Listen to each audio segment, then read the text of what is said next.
guys! This is Mama Lu. Welcome back to my YouTube channel!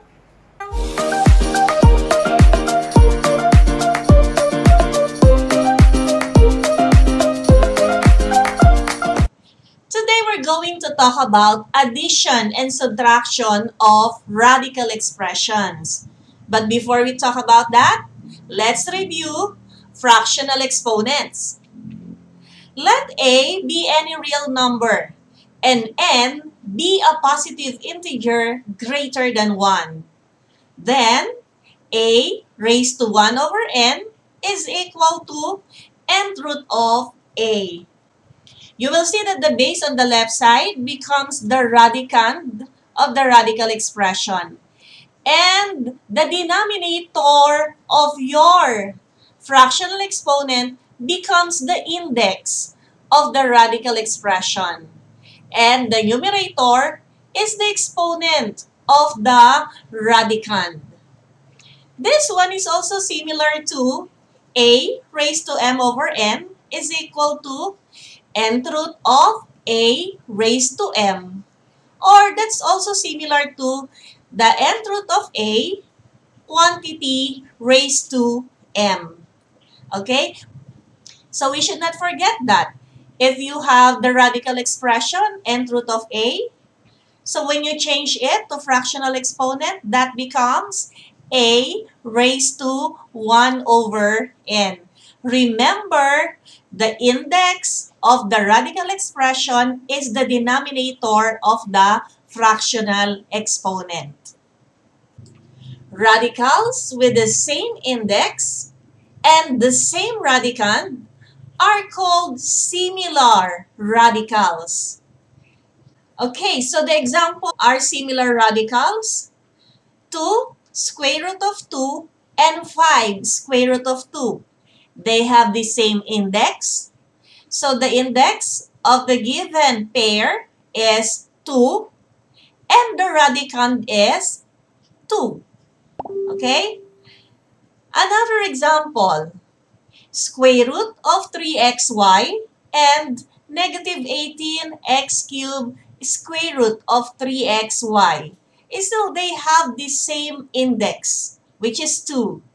And the radicand is 3xy. Another one, we have 2x squared, cube root of 4y squared, and negative 9x squared, y squared, cube root of 4y squared. So still, they have the same index. So the index is 3.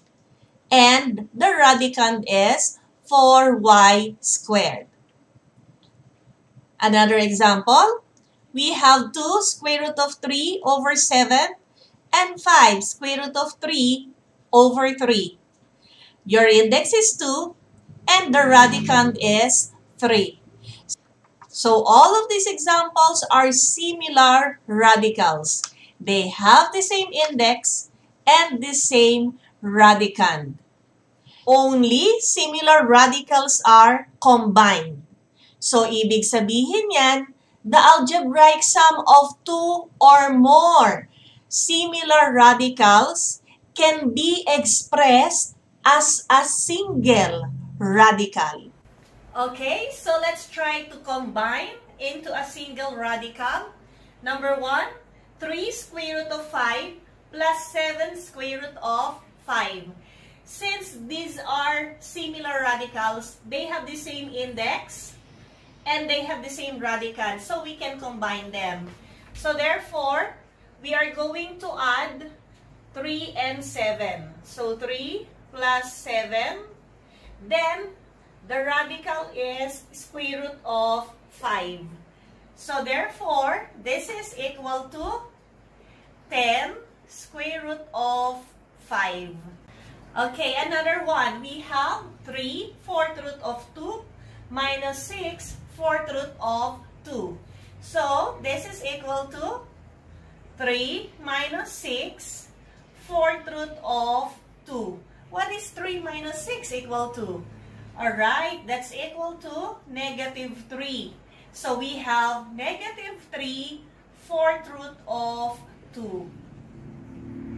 Okay, number 3, we have 5 cube root of 3x plus cube root of 3x. So, it is assumed that there is 1 here. Okay? So, therefore, this is equal to 5 plus 1. That's the numerical coefficient. So, 5 plus 1 is 6 cube root of 3x. Okay, still we have another one. Number 4, 3x squared square root of xy minus 2x square root of xy. Again, these two are similar radicals. So, we will just combine 3x squared minus 2x and then square root of xy. Okay? So, perhaps you know now how to combine similar radicals. Okay, so since you know already how to combine similar radicals, we shall now move on to adding and subtracting these similar radicals. But before we go on to that, let us review the product rule for radicals. If A and B are non-negative real numbers, then nth root of A, nth root of B is equal to nth root of AB. Similarly, if you have nth root of AB, that's equal to nth root of A times nth root of B. Another one, let's review the quotient rule for radicals.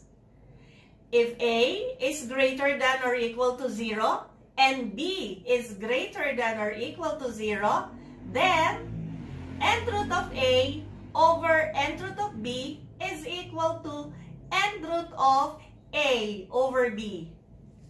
Okay, so let's try to answer examples. Simplify the radicals in each expression, then combine similar terms. Number 1, square root of 32 plus square root of 18 minus square root of 50. Ayan, huwag mawawala ng pag-asa.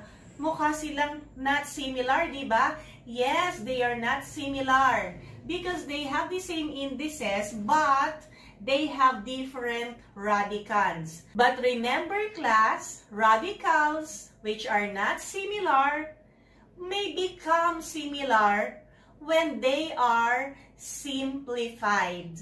Okay, so let us simplify first each of the following radical.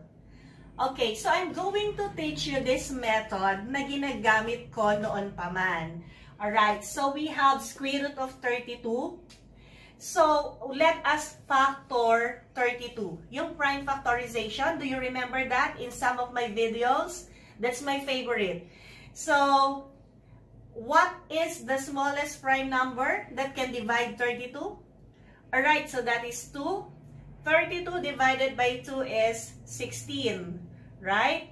Then, again, you divide 16 by the smallest prime number. So, we have 2. 16 divided by 2 is 8. Again, divide 8 by the smallest prime number. Divide 2.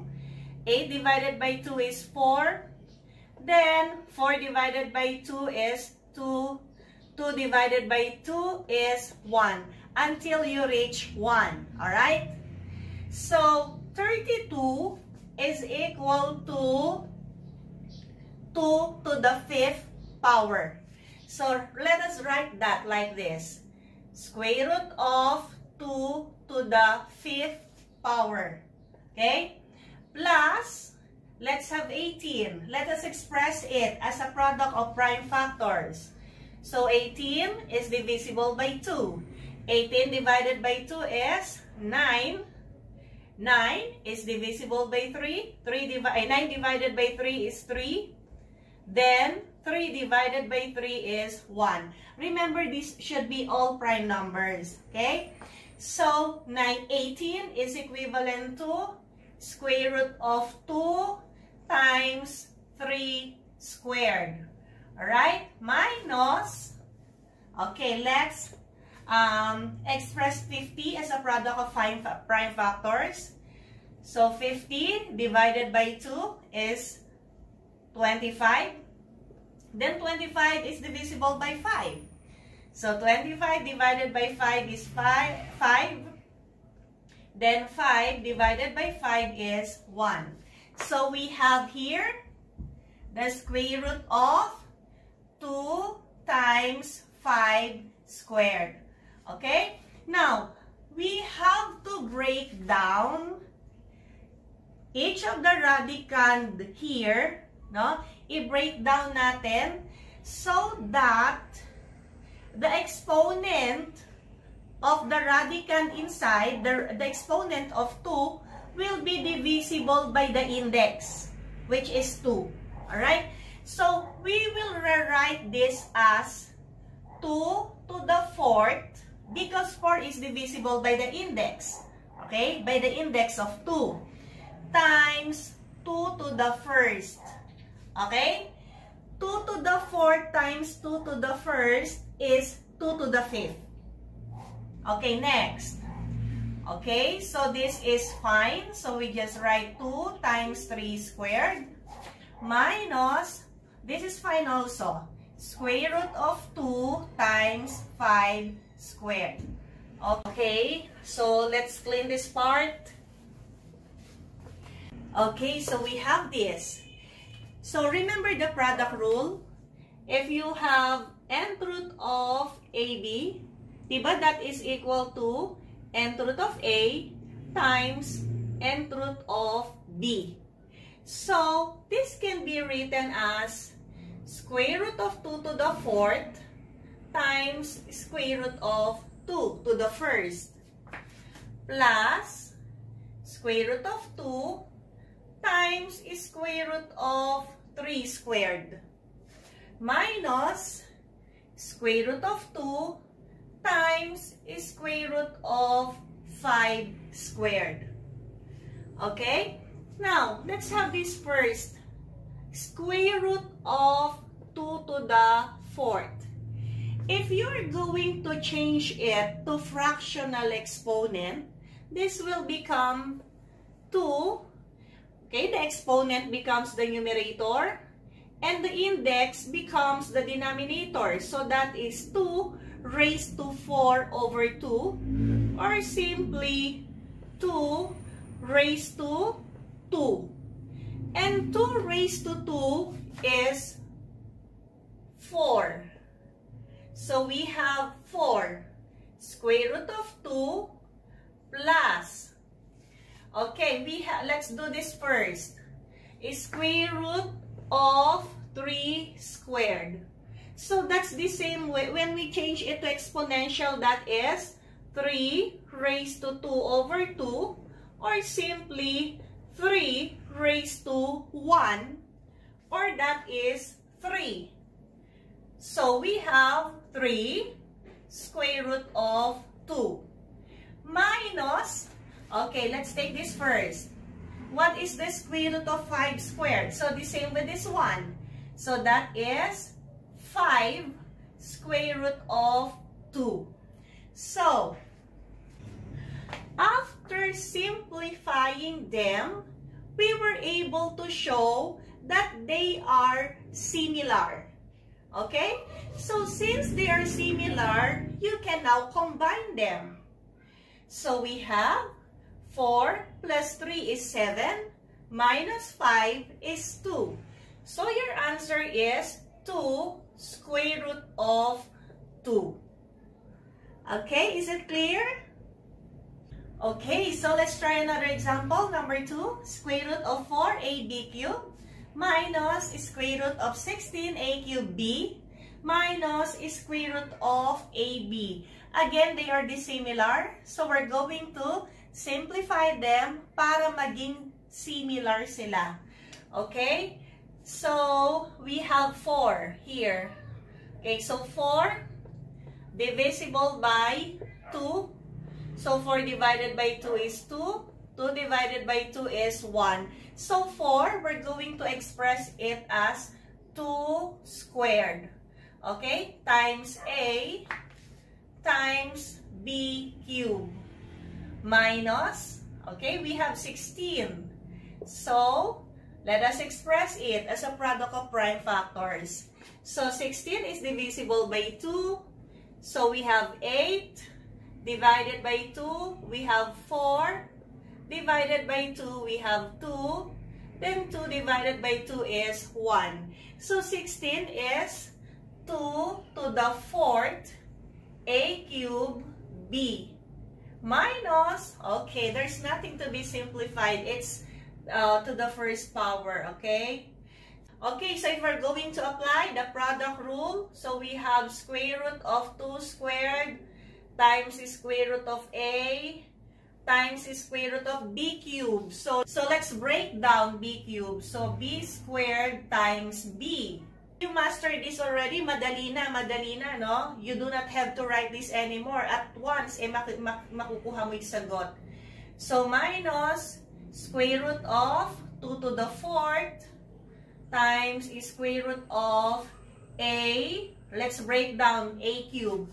So, that's a squared, a square root of b minus square root of ab. Okay? So, the square root of 2 squared, so kapag sinulat mo yan sa exponential, magiging 2 raised to 2 over 2 or 1. Alright? 2 raised to 1 or that is 2. Then, we have b squared. Square root of b squared is b. So, ang matitira dito is square root of a, then square root of b, applying the product rule, that is square root of ab. Alright? Nakuha? So, minus square root of 2 to the 4th. So, square root of 2 to the 4th, it becomes 2 raised to 4 over 2. Or simply, 2 raised to 2. What is 2 raised to 2? Okay, that is 4. Now, we have square root of a squared a. So, square root of a squared is a. May matitira tayong square root of a. Times square root of b, that is square root of ab. Minus square root of ab. So, they are now similar. Okay? So, we can combine them. 2b minus 4a. What's the coefficient of this? Okay, 1. Very good. Minus 1 is square root of ab. So, this is our answer. Okay, number 3 example. Cube root of 375 minus cube root of 81 minus cube root of 24. Mukha silang similar pero hindi pa rin. Okay, they have the same indices, magkakamukha ang index, pero magkakaiba yung kanilang radicand. So, we still have to simplify. Okay? So, 375, we express as a product of prime factors. This ends with 5. So, syempre, divisible by 5 siya, no? And 5 is a prime number. 375 divided by 5 is what? That is 75. Alright? Then, again, ends with 5. So, 75 divided by 5 is what? Okay, that is 15. Still divisible by 5. 15 divided by 5 is 3. So, 3 is divisible by 3. So, you have 1 here. So, the prime factors of 375 are, ay, ayan na, lagay na natin. We have tatlong 5. So, that is 5 cube times 3. So, this is cube root of 5 cube times 3. Right? Minus 81. So, 81, the sum is 9. The sum of the digits, 9. So, that's divisible by 3. So 81 divided by 3 is 27. 27 divided by 3 is 9. 9 divided by 3 is 3. 3 divided by 3 is 1. So 81 is 3 to the 4th power. Okay, so we have cube root of 3 to the 4th power. Minus, okay, we have 24. 24, so ends with 4, so divisible by 2. 24 divided by 2 is 12. 12 divided by 2 is 6. Again, divisible by 2. 6 divided by 2 is 3. Then 3 divided by 3 is 1. So 24, so we have cube root. 24 is 2 cube times 3. Okay?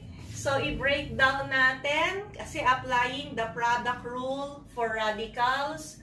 So, cube root of 5 cube times cube root of 3 minus cube root of, i-break down na natin yung 3 to the 4th na kung saan divisible yung exponent niya nung index.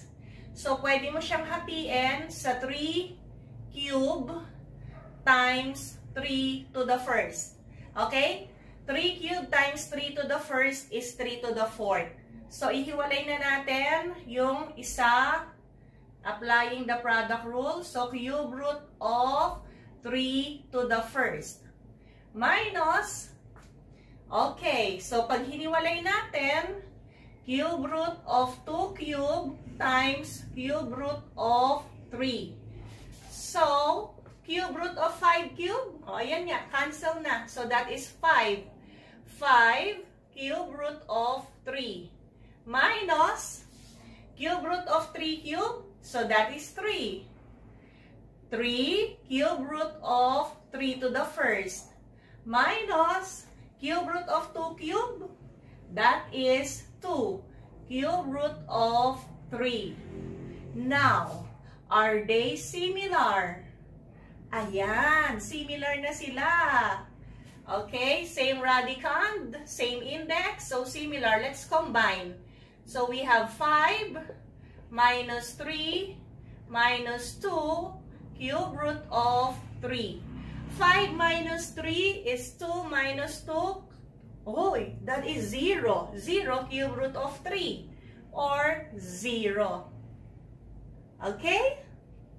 Okay, so let's try number 4. X cube root of 16 minus 2 cube root of 54x cube plus cube root of 192. Still, these are all the similar radicals. So, we are going to simplify each of them so that they become similar. Okay, let's start here. So, we have x. Okay, we write x right away. And then, we have cube root of 16. Let's express 16 as a product of prime factors. So, 16 is divisible by 2. We have 8. Then, 8 is still divisible by 2. 8 divided by 2 is 4. 4 is divisible by 2. 4 divided by 2 is 2. Then, 2 divided by 2 is 1. So, 16 is 2 to the 4th power. Okay, cube root of 2 to the 4th power. Minus 2, okay, sinulat na natin. So, ito na, 54. So, express 54 as a product of prime factors, divisible by 2. 54 divided by 2 is 27. This is divisible by 3. So, 27 divided by 3 is 9. 9 is divisible by 3 again. So, 9 divided by 3 is 3. Then, 3 divided by 3 is 1. So, okay, so 54 is 2 times 3 cube. So, we have 3 cube times 2. And then, you have here x cube. So, times x cube. Alright? Plus, okay, we have here cube root of 192. So, lagay muna natin cube root. Then, let's express 192 as a product of prime factors. It ends with 2, so divisible by 2. 192 divided by 2 is 96. Divisible by 2 again, so that is 48. Divisible by 2, that is 24. Divisible by 2, that is 12. Divisible by 2, that is 6. Divisible by 2, that is 3. Then divided by 3 is 1. So 192 is 1, 2, 3, 4, 5, 6. Alright, that is 2 to the 6th times 3. Ayan. So we have x. I-break down natin yung 2 to the 4th, no? Para non divisible, magiging divisible by the index. So yon ay magiging 2 cube times 2 to the first. Kasi 2 cube times 2 to the first is 2 to the fourth. Okay? So, minus, ito naman, naka-breakdown na lahat. So, minus 2 cube root of 3 cube times 2 times x cube. Plus, okay, ito, 6 is divisible by 3. So, okay na. Nakaano na siya. So, 3, then 2 to the 6 times 3. Okay. So, kuhanin na natin. Apply natin yung product rule for radicand. So, magiging x. Paghihiwalayin na natin, no? So, cube root of 2 cube. Cube root of 2 cube is 2. Then, ang matitira ay cube root of 2 minus 2. So, cube root of 3 cube is 3. Ayan. Alisin muna natin yung 2 na yon. Cube root of x cube is x. Okay. So, yung natira natin ay yung 2.